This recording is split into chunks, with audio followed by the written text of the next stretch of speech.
शहरातील पोलीस भवनात राज्य पोलीस विभागाच्या वतीने बेळगाव उत्तर विभागातील 7 जिल्ह्यातील पोलिसांसाठी विभागीय स्तरावरील पोलीस कर्तव्य मेळावा आयोजित करण्यात आला। यावेळी पोलीस विभागातील श्वानदल, फॉरेन्सिक विभागासह विविध शाखांच्या कार्यपद्धतीचे प्रदर्शन करण्यात आले।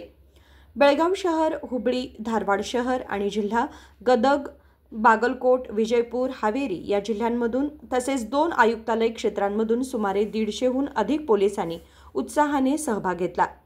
वैज्ञानिक तपास, व्यावसायिक कौशल्य, माहिती यासारख्या विविध विषयांवर स्पर्धा आणि परिसंवाद आयोजित करण्यात आले।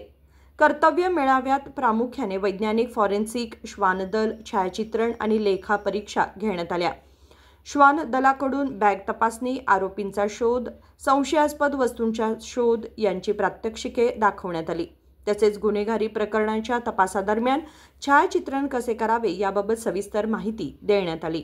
या कार्यक्रमात शहराचे पोलीस आयुक्त भूषण बोरसे, पोलीस अधीक्षक डॉ. भीमाशंकर गुळेत, उपायुक्त नारायण भरमणी, उपायुक्त निरंजन अरस आणि इतर अधिकारी उपस्थित होते।